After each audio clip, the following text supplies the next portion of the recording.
Quero estar cumprimentando você com a paz do Senhor.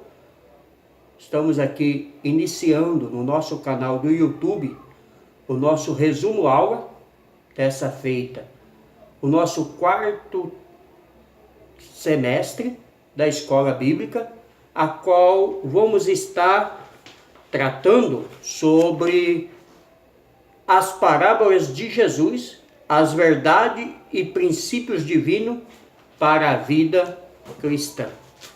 Quero indicar para você esse livro aqui, que trata sobre as parábolas. Um livro um pouco grosso, sim, né? Mas muito interessante para você que quer conhecer sobre as parábolas de Jesus. Aqui está uma dica. Quero convidar você que ainda não se inscreveu, né, no nosso canal do YouTube, que ainda não está inscrito, a se inscrever. Digite lá Paulo.Delagnese. Ajude-nos a divulgar a palavra do Senhor. Compartilhe os nossos vídeos no Facebook, no Twitter, no Instagram e também com os seus contatos no WhatsApp, pois assim você estará nos ajudando a levar a palavra do Senhor. A aula de hoje é a parábola, uma lição para a vida. Os textos bíblicos que temos como base se encontram em Marcos 4,33, Jesus ensinava de forma clara. Ainda Marcos 4,34, o mestre ensinava por parábolas. E ainda Mateus 13:10, 12, as parábolas e o reino de Deus. Temos também Mateus 13:13 e 15, fácil para uns, difícil para outros. E Mateus 15:15 e 16, os discípulos não entendem. E Marcos 4:1-2, Jesus ensina uma multidão. E o nosso texto base, dentro do nosso texto áureo, Marcos 4, versículo 34, que nos diz assim a palavra do Senhor: e sem parábolas nunca lhes falava, porém tudo declarava em particular aos seus discípulos. E sem parábola nunca os falava, ou seja, a multidão, mas declarava tudo em particular aos seus discípulos. A nossa verdade prática diz que as parábolas são uma forma instrutiva para se ensinar grandes lições, e delas podemos extrair as inspirações e os ensinamentos divinos para a vida cristã. Texto base da aula de hoje é Mateus 13:10-17, que nos diz assim a palavra de Deus: e acercando-se dele os discípulos, disseram-lhe: por que lhes fala por parábolas? Ele respondendo disse-lhes: porque a vós é dado conhecer os mistérios do reino dos céus, mas a eles não lhes é dado. Porque aquele que tem se dará e terá em abundância, mas aquele que não tem, até aquilo que tem lhe será tirado. Por isso lhes falo por parábola, porque eles vendo não vê, e ouvindo não ouve nem compreende. E nele se cumpre a profecia de Isaías que diz: ouvindo ouvireis, mas não compreendereis, e vendo vereis, mas não percebereis.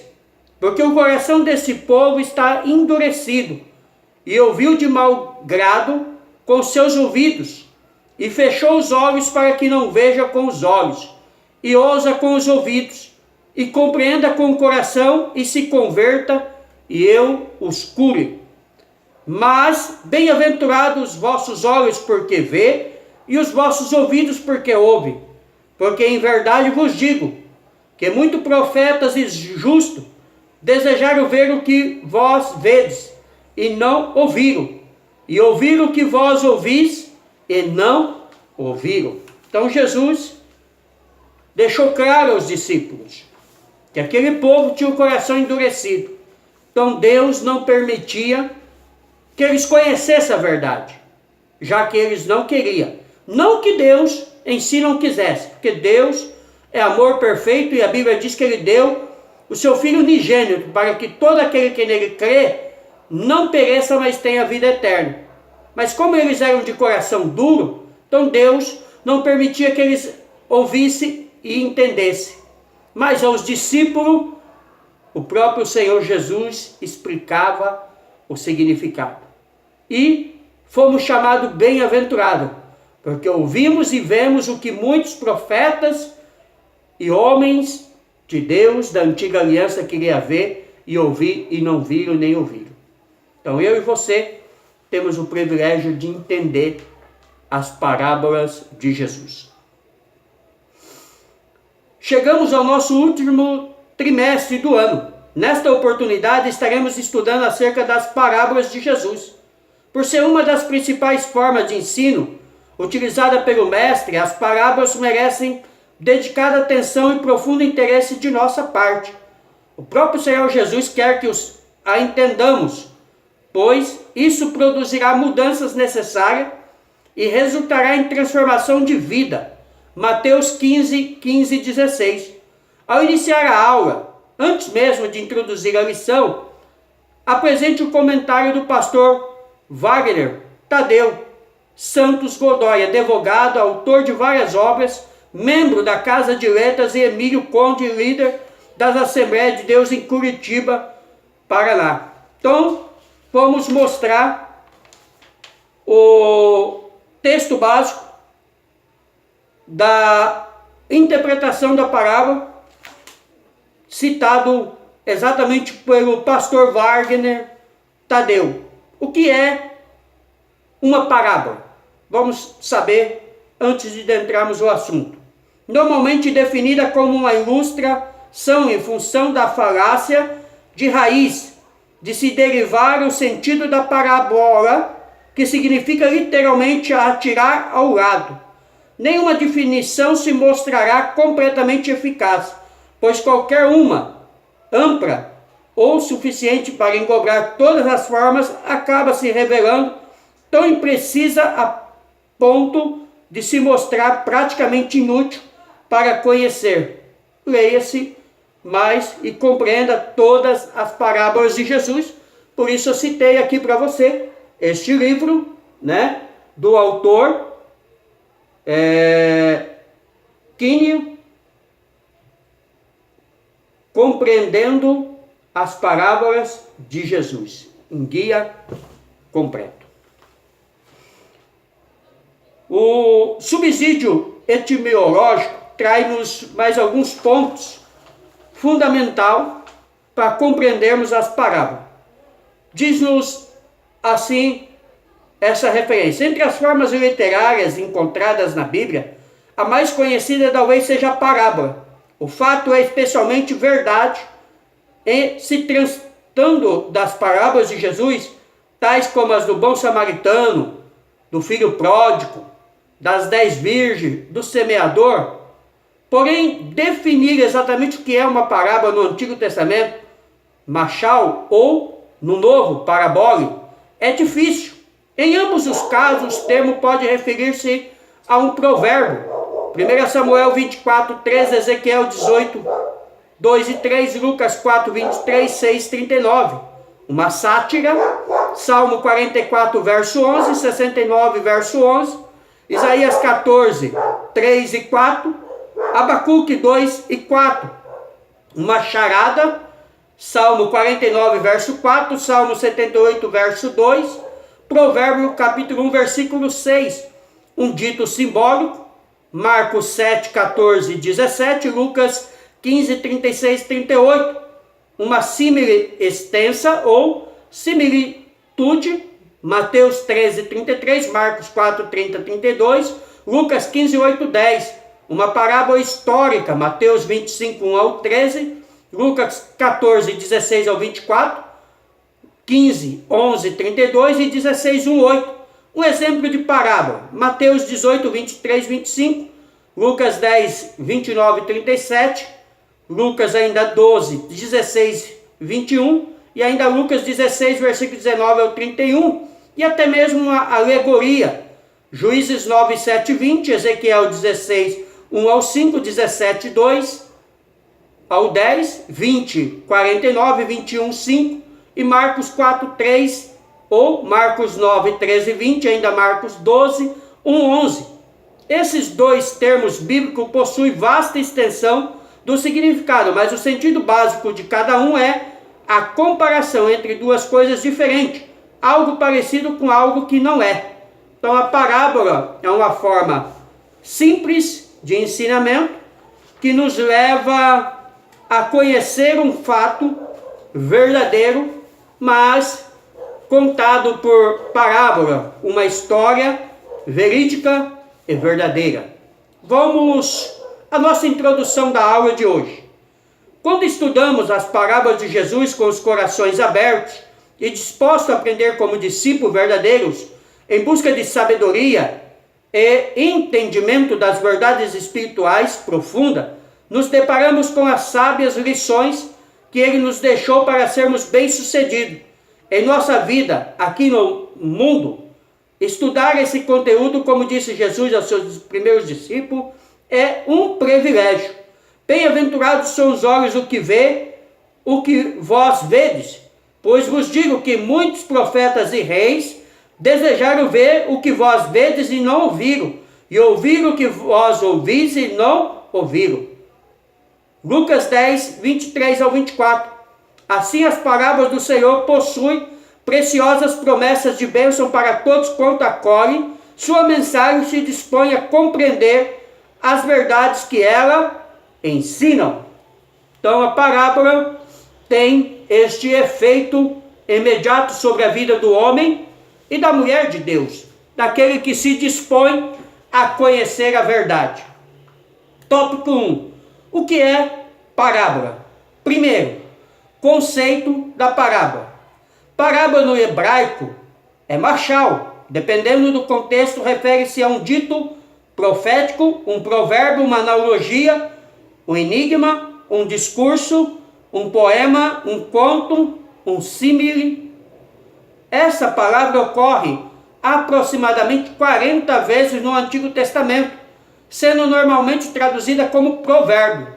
A palavra grega traduzida como parábola no Novo Testamento, ou parabole, por ao lado de, com o sentido de comparar como ilustração de alguma verdade ou ensino.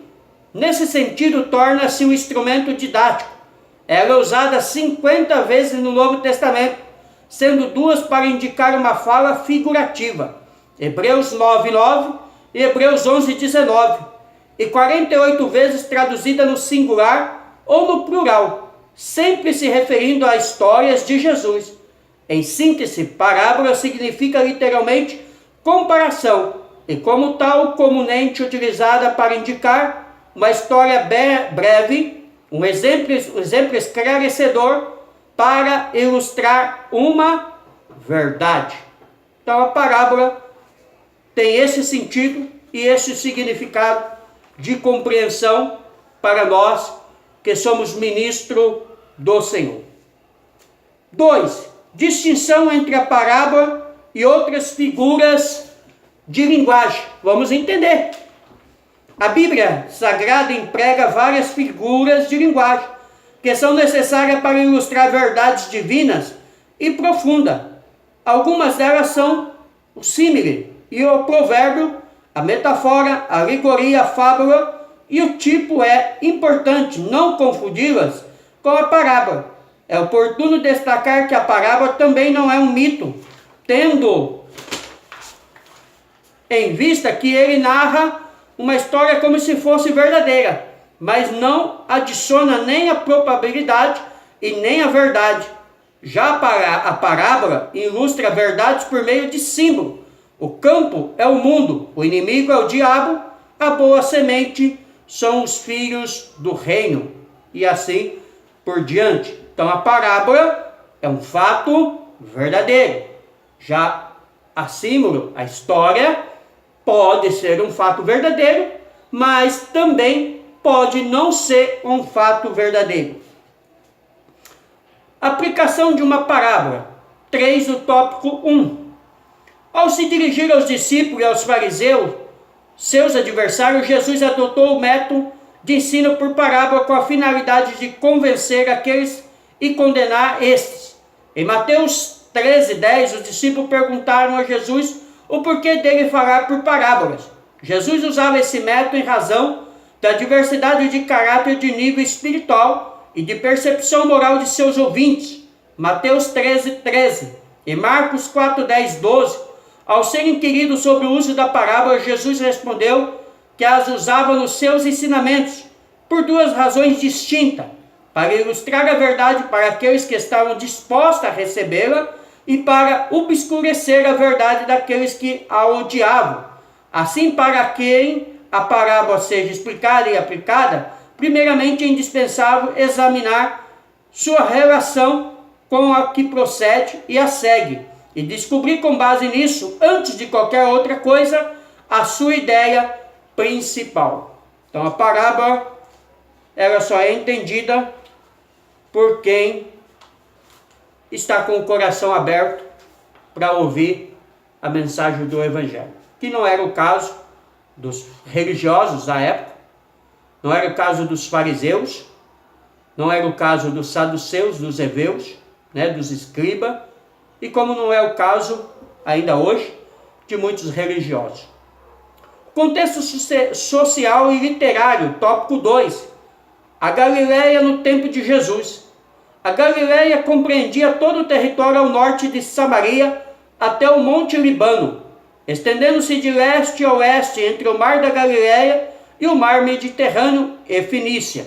Situava-se nas grandes rotas comerciais que cruzavam o Oriente Próximo, e muitos estrangeiros atravessaram a área. A conservação de peixes pela salgadura e sua exportação para todos os lugares do Império Romano era a principal indústria. Era uma região muito mais próspera que a Judéia e abrigava uma grande população.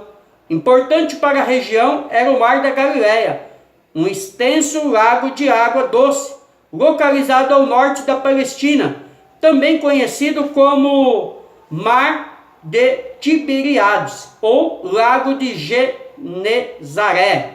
Mateus 4:18, Lucas 5:1 nos fala sobre a história desse lago. Esse lago, que ficava a cerca de 96 quilômetros ao norte de Jerusalém, ajudava a determinar o tipo de vida que se levava em toda a região. Ao derredor, as ocupações dos habitantes incluíam a agricultura, a fruticultura, a pecuária, o tingimento de tecidos, o curtume, a pesca e a fabricação de embarcações. Na Galileia, Jesus reforçou seu ensino com parábolas memoráveis, ilustrando o amor de Deus pelos pecadores, a necessidade de confiança na misericórdia de Deus, o amor que devemos ter uns aos outros, a maneira como a palavra de Deus vem e o reino de Deus cresce, a responsabilidade de o discípulo desenvolver seus dons e julgamento daqueles que rejeitam o Evangelho. Marcos 4:23, 13:1 ao 52. Jerusalém no tempo de Jesus. Jerusalém é uma das mais antigas cidades do mundo e a mais sagrada cidade da Palestina, e tem existido como cidade e como capital, além do lugar sagrado, há mais de 13.000 anos. 3.000 anos, melhor dizendo.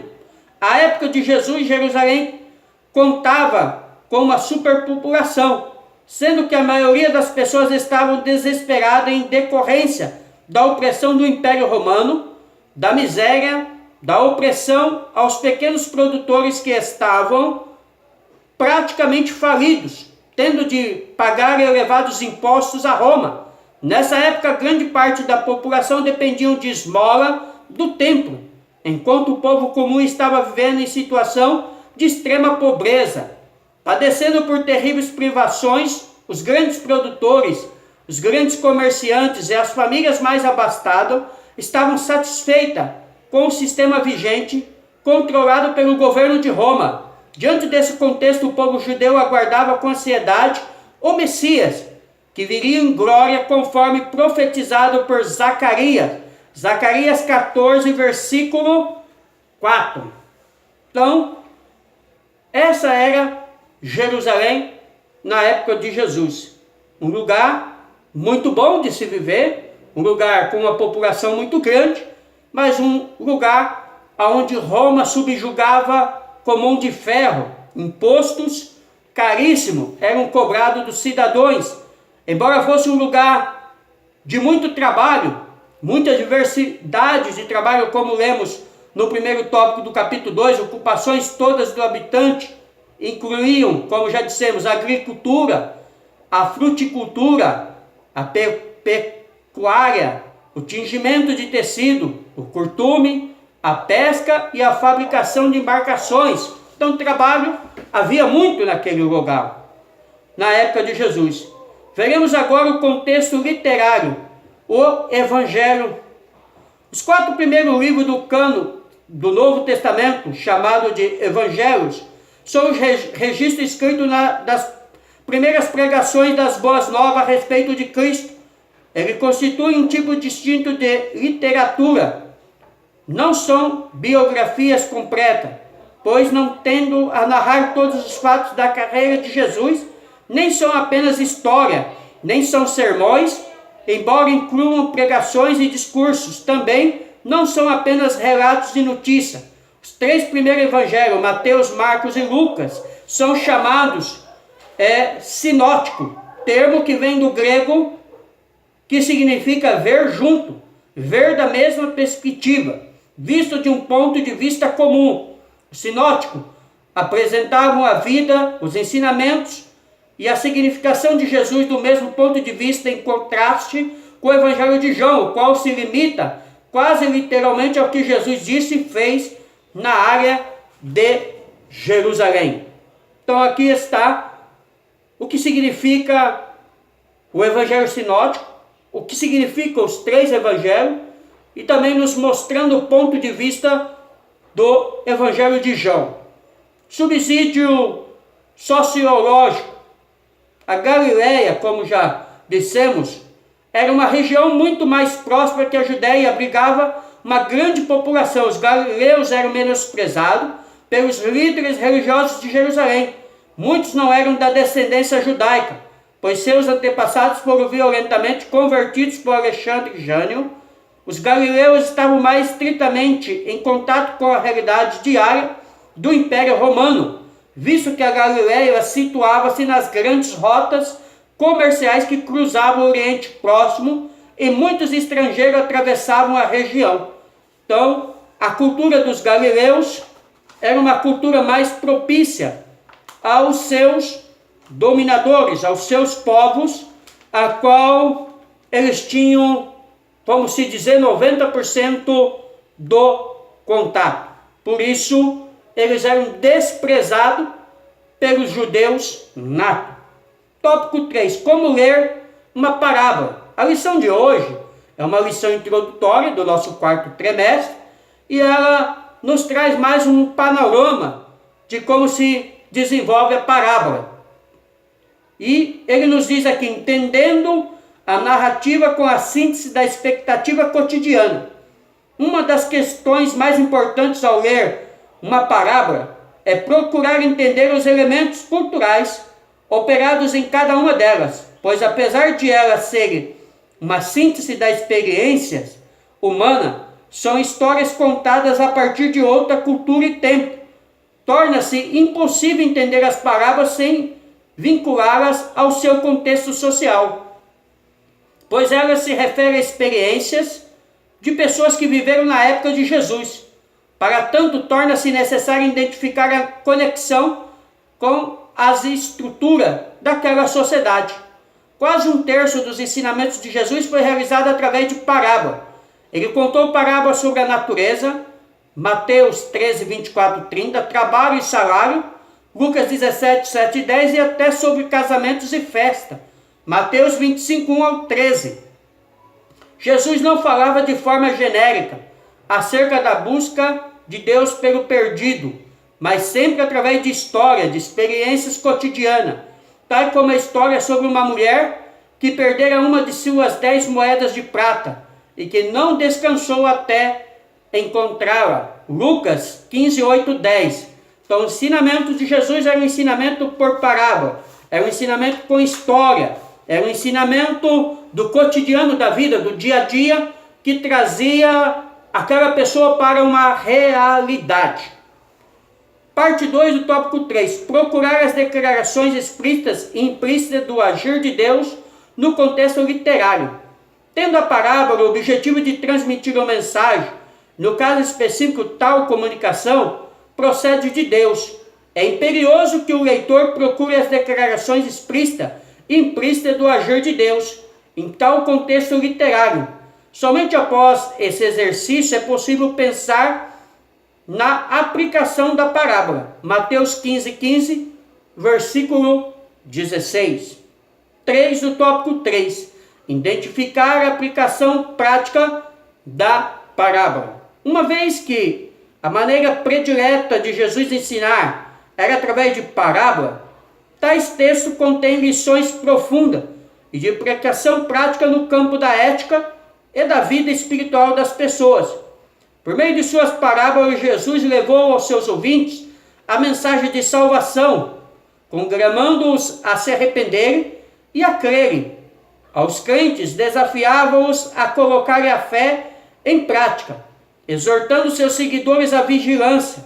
Quando seus discípulos tinham dificuldade para entender as parábolas, Jesus as interpretava. Marcos 4, 13 e 20, como o caso da semente à beira do caminho, entre os pedregais, entre os espinhos e entre a boa terra. Jesus disse aos seus discípulos o significado desta parábola. Ou seja, Jesus não deixava que seus discípulos saíssem com dúvida. Assim, uma boa maneira de identificar a aplicação prática de uma parábola é fazer as seguintes perguntas. Para quem a parábola foi contada? Por que a parábola foi contada? Qual a moral da parábola? Existe algum ponto culminante na parábola? Alguma interpretação é dada na passagem para a parábola? Então nós temos aqui aproximadamente 5 perguntas para que possamos compreender o conteúdo da parábola e para que aquela parábola está sendo aplicada e dita. Então, qualquer dúvida que tivermos ao ler uma parábola, nós precisamos fazer nela uma autoanálise. E por isso precisamos ter bons livros. Por isso eu indico, como eu já disse, um livro para você compreender a parábola se você não entender de imediato. Ou procure um amigo, um pastor, alguém que possa lhe ensinar com mais detalhe. Subsídio hermenêutico. Parábola do grego, parabole, significa colocar ao lado de, como já falamos, e levar a ideia de colocar uma coisa ao lado de outra com o objetivo de comparar, ou seja, de mostrar uma realidade dentro de um objetivo. A parábola envolve uma contradição aparente, apresentada em forma de narração, relatando fatos naturais ou acontecimentos possíveis, sempre com o objetivo de declarar ou ilustrar uma ou várias verdades importantes. Então, sempre será o objetivo da parábola ilustrar uma verdade a nós, a mim e a você. Conclusão da nossa aula de hoje, uma lição, como eu disse já antes, introdutória, para nas demais lições podermos de fato estudar as parábolas de Jesus que serão citadas ao longo dos últimos 3 meses de 2018. Como a 2, que vem para ouvir e anunciar as palavras de Deus. 3, o crescimento do reino de Deus. 4, perseverando na fé. 5, amando, resgatando a pessoa desgarrada. 6, sinceridade e arrependimento diante de Deus. 7, perdoamos porque fomos perdoados. 8, encontrando o nosso próximo. 9, o perigo da indiferença espiritual. 10, precisamos ser vigilância espiritual. 11, despertemos para a vinda do grande rei. 12, esperando, mas trabalhando no reino de Deus. 13, a humildade e o amor desinteressado. Serão as parábolas que estudaremos ao final aí desses 3 meses de 2018. Então vamos voltar à conclusão, como eu disse. Não há como perceber nem entrar no reino de Deus sem ter nascido de novo. João 3, 3, 8. É uma parábola que Jesus disse a Nicodemos. Por isso a salvação da alma é parte integrante das parábolas. Você já nasceu? É uma pergunta. Já se arrependeu dos seus pecados? E confiou em Jesus Cristo e em seu sacrifício pelos seus pecados? Você conhece o rei deste reino? Seu coração já se prostra diante desse rei? Ou vive em rebeldia contra ele ainda? Os verdadeiros súditos reconhecem a soberania do rei e submete-se a ela. Se você não é rebelde, se você é um homem e uma mulher de Deus, você compreende as parábolas de Jesus. Você compreende a mensagem que Jesus quer passar ao seu coração. Amém? Deus abençoe a todos. Pastor Paulo Delanhese, São Paulo, Jundiaí. Esse é o nosso resumo da nossa aula de hoje. Convido você que ainda não se inscreveu no nosso canal, que não curtiu, que não compartilhou os nossos vídeos, faça isso. Nos ajude a divulgar a palavra do Senhor. Nos ajude a levar uma mensagem de esperança a este mundo. Compartilhe os nossos vídeos com seus amigos no Facebook, no Twitter, no Instagram e também no WhatsApp. Envie aos seus amigos. Peça para eles compartilhar e se inscreverem e curtir os nossos vídeos. Amém? Deus abençoe. Um beijão no coração de cada um.